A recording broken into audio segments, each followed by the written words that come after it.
Sounds cool. Yeah, but that was way more functional. Okay, alright, have your practice test out. We're going to go through it. We'll go through answers if you need like help on a certain one today. My goal today is to basically get through the second, third page. We only have a couple problems. Now, the good news is that they're not overly difficult. Basically what I did is, you know, if you're looking at like 5, 6, or you're looking at 7 and 8, basically I just took like one problem that we normally did in some little sections, and I broke it up into 2 parts. That way you're not doing everything at once. You're kind of doing one little piece at a time. Okay? So it should be hopefully somewhat familiar. Okay? Alright. So, hopefully you have your practice cut out. Let's go through it. Here in a second, let me pop it up on the board.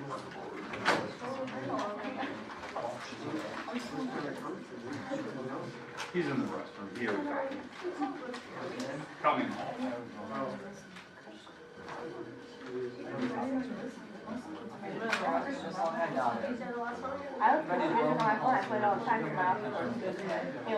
I'll get on.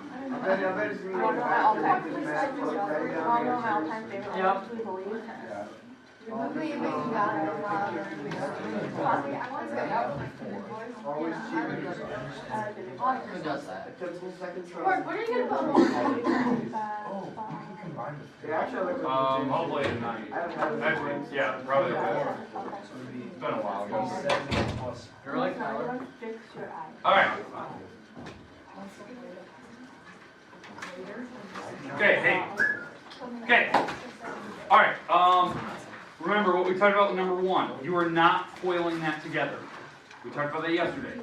You don't foil. What you're doing in number 1, you're distributing the negative sign through this one, and then you're just adding and subtracting. This parenthesis is not needed.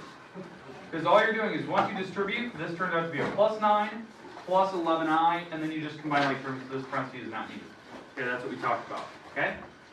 This one you had to multiply by the conjugate. Remember, when you get I squared, you replace those with negative 1s, and now you get some whole numbers and stuff. The goal in this one is at some point, maybe at the end of the problem, I don't know, let's say it turns out to be something like this. I have no idea. Okay? Say something like that. Okay? You're going to put the 5 under both. So it'd be like 7 over 5 and 3i over 5. And this is what I want the answer right now. So that's called a complex number. I have no idea if that's the answer. I made it up. Okay. I made it up. So. Okay. But that's what I want. That's it. That's all you have to do. But to get to this point, when you multiply it by the conjugate, this is where you have to FOIL first, outer, and last. And at some point, you're going to have an I squared on that problem. You replace that with a negative 1. So you get rid of this, and you replace it with a negative 1. Okay? And you have to do that top and bottom. You do those. Okay? That's why I'm getting that 5 in the bottom. Okay, questions, comments about 1 or 2? Okay, what we talked about yesterday is when you're on number 3 and 4, you got to make sure that, let's talk about 4 today. On this one, you got to make sure that you're completing the square.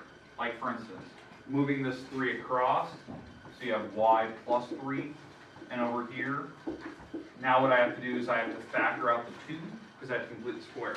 We're going to leave the x squares where they're at, and the x's here, but I'm going to factor out the 2. So that's x squared plus 2x. On this side I have the y plus 3. Okay, because now I can complete the square. Because what's half the middle? 1 squared? 1. You take that number times the number out front, and that's what I add to this other side. So I'm adding a 2 over, not just a 1.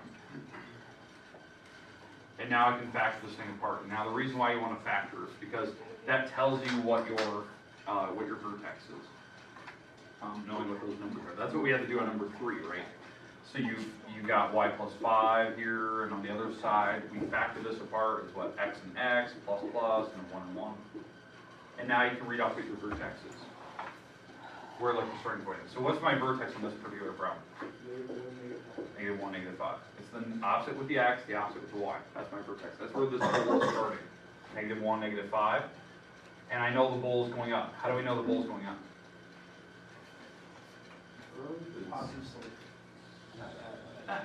The 2. Positive. It means it's going up. If that was a negative, it'd be going down. Negative infinity. These are going up. So now, all you have to do now that you have this, you got to figure out your y-intercept, which you should know how to do. You plug in zeros to all the x's, which is actually really easy to plug in zeros there. And then you have to plug 0 for the y and solve. So for that, I would plug 0 in here and then solve. You're going to get a decimal. It's totally fine. I think if you did this right, the y-intercept is a -3, right? And I think the x-intercepts are like 0.58 and 2.58, -2.58, something like this. Now how I got the x-intercepts. I plugged 0 in here, like this. Oops, not a 5, not a 3, 5. And what I do is I solve for x. So you divide the 2 over, take the square roots, subtract 1, you do your inverse operation. And that's where you're going to get your decimal. Questions, comments about how to do number 4?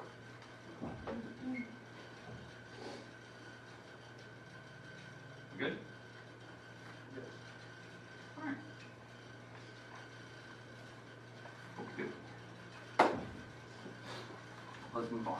And again, if you need more help, you have some time today we Are we going through the whole thing then? Yeah. Goal today is get to the rest of them, talk about them, because the rest of them are actually pretty easy. In fact, I personally think, just from the questions I got, probably 3 and 4 are probably the harder ones on the test, because we haven't seen them for a while. So that's why, if we have some time today, if you need me to walk through those more, we do some more examples. I'll make up a ground with you on the board so you can get some practice. Okay? But those are probably the more challenging ones. I think the rest of them are actually pretty straightforward, because we spent the most time on like 4 or 5 of the rest. Like on this problem, all you need to know is leading coefficient test to tell me end behavior, what my y-intercept is, and what type of symmetry is this. That's all. They do not ask for x-intercepts, so I don't need to factor this problem. They're asking for y-intercept, symmetry, if there is any, and the leading coefficient, so the end behavior. So, to do end behavior, what does this 4 tell me? Say, tails are going the same direction. Tails go same direction. So what that means is if you're graphing this thing, because that's what we did like in section 3.3, we graphed all these polynomials. You're not even having to graph this thing. So the tails are going to go the same direction. The reason why I know that is an even power. So that means the outsides of my graph, the tails and the outsides, will go up or down. Now, what does this 5 tell me? It's positive, right? Tails go up. Tails going up. So if I were to like draw a mock picture of this thing, this is what's happening. The tails and the outsides are going up. Okay, does that make sense? Now you don't have to draw this. You're just having to tell me in words what's happening here. Okay, we good so far? On what end behavior means, like leading coefficients. I'm looking at the biggest term, and that tells me. Now, if it's not in the right order, rearrange it. It's a polynomial. Okay, we go with the first part. Okay, second part on this one. What's the y-intercept? 9. So you have to plug zeros in, right? Plug zeros in all the x's. Y-intercept is 9. So you write that down. Y-intercept is 9. And now we have to check for symmetry, right? Symmetry is where we plug in the negative x's. So if we plug in negative x's to everything, and I want to see what's going to happen here. Does it stay the same? Does everything turn? Maybe nothing turns? I have no idea. So, okay, so what happens with power 4 on the negative sign? Positive. Yeah, so that cancels out the negative. What about here? Positive. Cancels out the negative sign. What about here? Yeah, this sign will come out of the outside and make that a positive x, and then the 9 in the back will change at all. Now, is this the same thing we started with? No. Oh. Thanks. All right. So it's not the same thing we started with because the thing was that was different. Was it the exact opposite of what we started with? No. So this is not symmetric. So not symmetric. There's no symmetry. If it was exactly the same thing we started with, that would be even symmetric. If it was the exact opposite of what we started with, it would be odd symmetry, odd symmetric. Again, what symmetry tells you is if like you're going across the y-axis, this is an even symmetric problem. Across the y-axis, these are the same picture. Odd symmetry is when they do the complete opposite. Like these are positives, these are negatives, that's odd symmetry. And then not symmetric means the graph is doing something weird, both right and left side of the y-axis. Okay, that's what we talked about. We basically, a lot of the times what we did on these problems, we did these all in one problem. Agreed, and then you had to draw it and all that. So all I'm doing is I'm breaking these up into pieces, so you're not having to do it all at once. You do them slowly by slowly. Okay, we good with that? Yep. Those should be easy points. That one. Those should be easy points, especially if you know your rules. Okay, number 6. State the zeros. On this problem, you have to be able to factor this problem. You have to factor it. Okay, I'll make sure, the day of the test, I'll kind of walk through, and if there's any issues, I'll make little hints and tips for you. But you have to factor it. Like on this problem, how do I factor this one? Okay, so we got to pull out the x first. Okay, so when we take out the x, what I'm left with is x squared plus what? 4x plus 4. And this factors up even further. Agreed? What? X and x plus 2 and 2. So that's x plus 2 squared. And x. And now you can read off what your x-intercepts are, your x-axis points. Does it touch? Does it turn around? Does it pass through them? That type of thing. So what are my x-intercepts on this function? What makes this 0? 0 and -2. Now you have to tell me, does it pass through or does it bounce off of that? Bounce. Okay, bounce off of which one? Okay, bounces to that one. Why? Yeah, the power 2, right? So it bounces. What about this one? Passes through that one. So if you're looking at a graph, that's what would happen. Okay. Make sense? You're not graphing it. You're just telling me like the little rules. You have to know that. But it all comes down to, can you even factor that thing apart? Okay, because if you don't, if you're not able to factor that thing, then that means you have to do that leading coefficient test thing, which I don't want to do. All you have to do is say, you don't have to say like cross second. No, I mean, you told me the spots are crosses, you tell me the crosses are passes. That's what you mean. But you have to be able to start that round. And I'll make sure, if it's a certain rule, I may drop the hints for you tomorrow. Like, oh, maybe it's a difference of squares rule.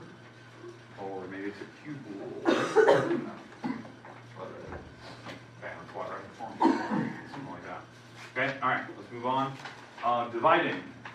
Long division. You have to show long division here. Now, I've definitely done this problem in class. It was one of those problems we've definitely picked. It may not have been your section, may have been another section. I remember doing this one for sure. But what do you notice about these polynomials? We're missing a ton of terms. We have to fill in the zeros when you do long division. We have a lot of zeros in this problem. Okay, so what's going to go in the house? What goes in the house? The 18. That big mess. So when we're drawing the house here, and I try to give you some space here so you can actually, that's why I give you the rest of the page to do this. So 18x to the 4, 9x cubed, 3x squared, 0x, and 0. You have to fill in all the zeros. Even on the outside, what am I dividing by? 3x squared plus 0x plus 1. Exactly. You have to put in that, put in the 0x outside. And now I'll get you started. I'll start this problem, you can finish it. So I'll do maybe the first round. So we have to start right in the beginning. What do I multiply on a 3x squared to make it this? 6x squared. 6x squared, to make that turn into that. So I'm going to multiply it by 6x squared. Now, why did I know where to put it? It's 3 over because there's 3 items out here. Or, duh, what did I multiply by? It's lined up perfectly. Okay? What does it So, matter where you put it? it doesn't, but I like to put it in the right spot. That way I know that I'm done when I get to the end. Okay, so at this point, I'm multiplying by 6x squared. So remember that. So when I multiply by 6x squared, what does that turn into? 18x to the 4th. 6x squared times the 0x. 0x to the 3rd. And notice how I put that. And 6x squared times 1. 6x squared. Now, what do we always have to do? Subtract, straight down. So that means I have to turn all these signs to the opposite. Let me subtract. 18's drop out. 9 minus 0 is 9. And 3 minus 6 is negative 3x squared. Then I have to drop the next term down. and I start all the way over again. So now you're trying to think about, okay, what do I multiply on a 3x squared to make that, and you keep going. You see how this works? If you get to a remainder in the end, let's say you do, say you get to a remainder, that's fine. You're going to put the remainder up back, and you make it a fraction. So let's say it turns out to be the remainder, turns out to be x plus 2. Then you're going to put the x plus 2 on top of this thing, what you divided by. Okay, questions with long division. I'm not done, you have to finish that now. But at least get you started. Okay, we did a ton of those problems in class. Now, the reason why we had to do long division here, what am I dividing by? Polynomial. Like a trinomial, right? It has power 2. You can't do synthetic on this problem. There's no way to do it. May I have your attention, please? Jamie from Athletico is here. If there were any freshmen or sophomores that need to see her, please go down to the locker room area at this time. All right. Let's go to number 8. 8. Synthetic. This is the one where you draw that line. You don't need as much room on this one. That's why I didn't give you as much. Because synthetic is actually really short. Synthetic, we have a little number in the box. We have that line below it. It basically requires 3 lines of work. Okay? So, what number goes in the box? 2. 2. Positive 2. Why is that? Yeah. It's the root of that. It's what that x minus 2 is representing. Okay, we're checking to see, does positive 2 actually is it an actual x-intercept? That's what we're checking.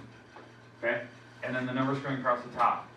6, 0, negative 2, 4, negative 3, and 1. Why is it those specific numbers?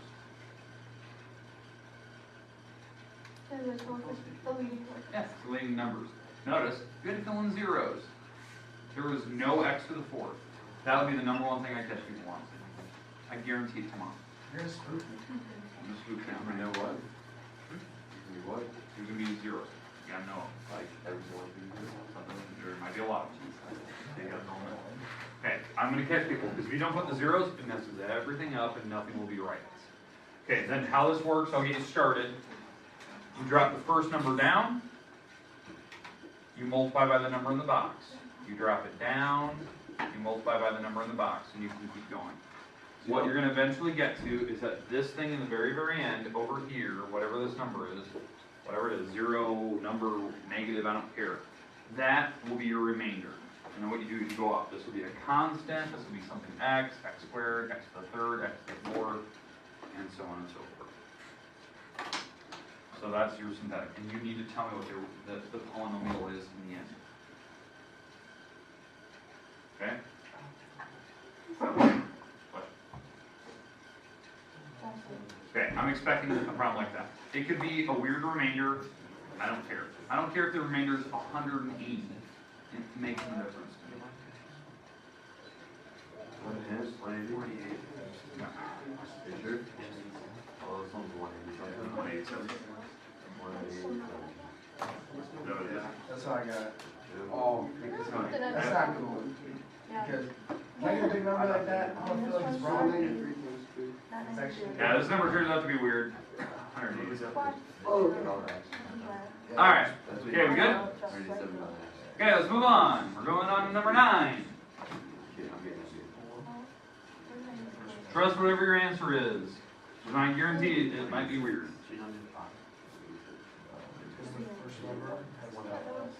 Okay, number 9. Okay, this is the one where you have to find the roots for this problem. This problem right here is not factorable.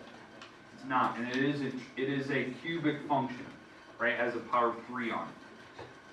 So on this problem, we need to make sure that you're finding the possible roots, and then you're checking them. Okay? So this is one where you have to make those fractions and make every combination possible. And then you have to plug them in. This is where you need a calculator. Now, I kind of warned you the other day, if you borrowed a calculator from me, make sure you get them back. I need them for test day. So somebody borrow them. Okay. On this problem, you can also do that Descartes rule sign, the positive, negative, imaginary thing. I don't require it, but it does justify what your answers are. Because I'm checking to see, do any of these numbers actually work?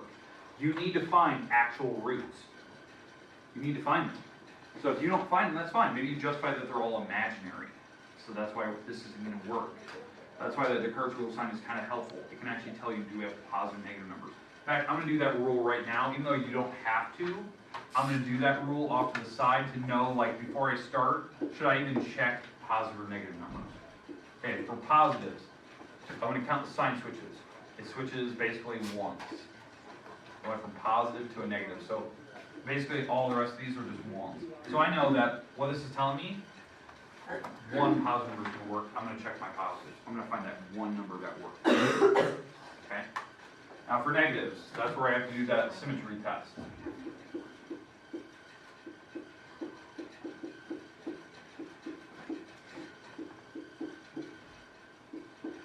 I'm going to do my symmetry test and then check this again. So this turns out to be negative x to the third, negative 2x squared, positive 7x, minus 4. How many times does it switch signs? Once, twice. So that could be a 2 or a 0. And these are basically my combinations. And what should these numbers add up to be? 3. 3.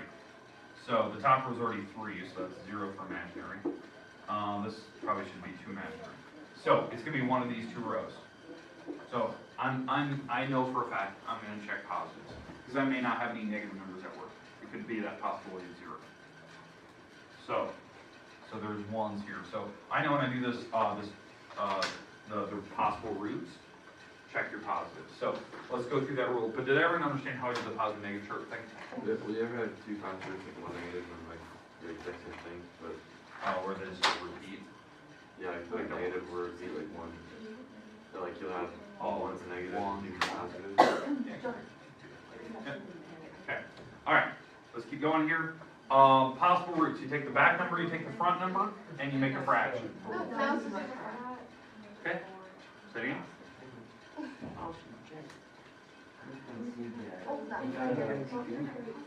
Something Jonas here.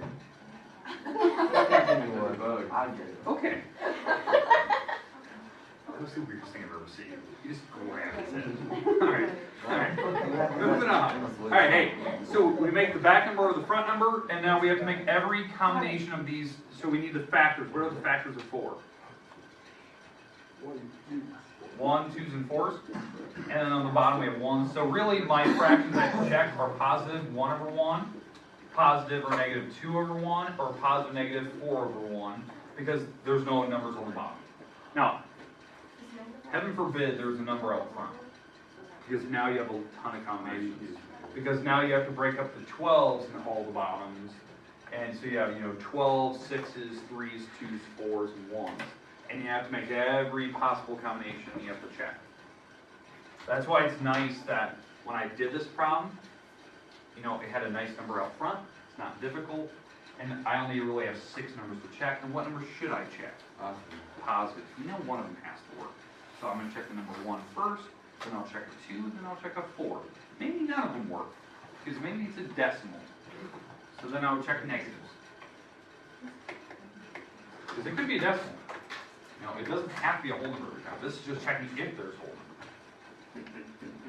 So, this is where you need your calculator. So I'm going to plug in 1. 1, 1, 1, so that's 1 minus 2 minus 7 minus 4. Does that give me 0? No. No. Let's try 2 now. If I plug a 2, that'd be 8. That'd be 8. That'd be 14. And a minus 4. So that is definitely not 0. So now I'm going to check a 4 now. That is 64. And let's see. 16 times 2, 32. And 28. And that is 0. So positive 4 works. Correct? Yeah. Okay. So 64 definite number, so the positive 4 is my number. So then what I'm going to do is to find the other roots. I know I'm going to take the 4, and I'm going to divide the 4 out, because the positive 4 works. So 1, negative 2, negative 7, and negative 4. Okay? And I'll divide that out. Whatever's left there, that'll be my remaining roots. And I can factor it apart or quadratic formula or whatever it is. I'm betting on it's probably going to be the negatives, just saying. I already found one that works, so it's probably going to be the others. So it's probably this top row. That's what I'm betting on. Okay. Okay. Questions, comments about what we just did? Okay, I'm gonna stop there. I've done enough on that problem. I think you can finish up and figure out the rest of the roots there. All right, number 10, the last problem on this quiz, this test, whatever you want to call it. Okay, this is where you have to graph. You have to graph a rational function. So, if we look at this bottom problem, okay, how we do these rationals, it's that 7-step method. What I mean by 7 steps. Know where your end behavior goes. Know where the x-intercepts are. Know where the y-intercepts are. Know the symmetry, if there is any. Know where the vertical asymptotes are. Know where the horizontals are. You have to do those 7 checks, and we have to draw a mock picture of what this thing's looking like. At some point, you'll have to use a calculator to get kind of a feel for where some of these numbers go. Maybe they go to positive infinity or negative infinity. Something like that. I want to know where this thing is going. Okay? We've done a lot of these. So you should be somewhat familiar. So I know, like, to figure out vertical asymptotes, you have to factor the bottom apart. So I can figure out where those vertical asymptotes are. There's actually going to be 2 of them. There'll be positive 1 and negative 1. So that's where my vertical asymptotes will be. So this picture will be, there'll be 3 pictures. There'll be 1 over here, 1 in between the 2 vertical asymptotes, and 1 over here. I know that my x-intercepts are at 0. Okay, there's going to be a 0 here, because, I mean, that's what makes the top 0. Y-intercept, it's also 0, it's the word. Horizontal, since the top is smaller than the bottom for powers, you're going to have a horizontal at 0. And that just, basically what that tells you is the end behavior, the tails are probably going to hug again. Okay.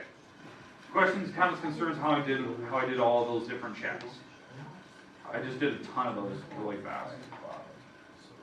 It'll be something like that. It won't be a difficult problem. It'll be something with graphing. Okay, the rest of the time is yours. If you have any questions, don't be afraid to ask. If you want to check an answer or something like that, that's fine. Make sure you have page 366. We're working on that at some point, because that is due Thursday. That's saying it's Thursday too? That's Wait, so that's Thursday or tomorrow? Wednesday or Thursday. Oh. Tomorrow night. Test is tomorrow. Are you doing it? I do it. Question. I wrote it off. I had a question.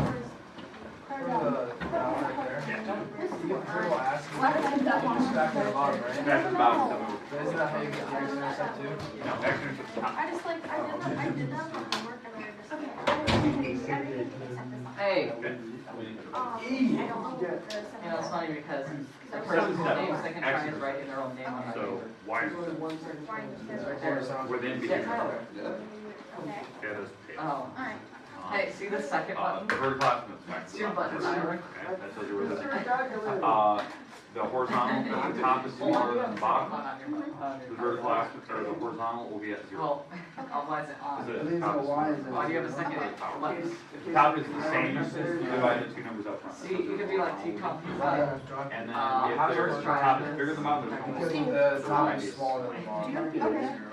Okay. And all you do is you graph, and that's where you know it comes. Once you have, you have this here, you have this here, and then you throw in 0. Now what you do is you pick a couple numbers over here, a couple numbers here, a I don't know. couple up there, and you plug it in the calculator, and you see where this is. You just It's, yeah, I study all day, I shouldn't do it. And that's it. Yeah, I'm just waiting. Alright. I don't think I think I have some emergency. That wasn't much of an explanation, but especially if there's Me either. It says 1, 5, 1, 9. you definitely need a calculator.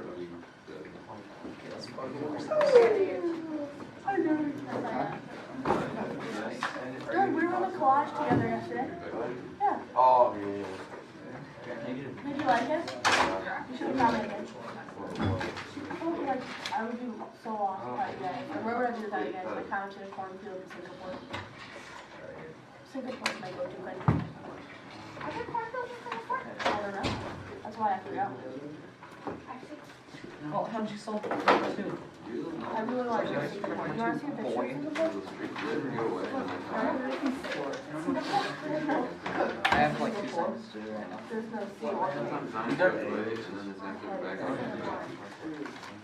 Singapore. Your mom.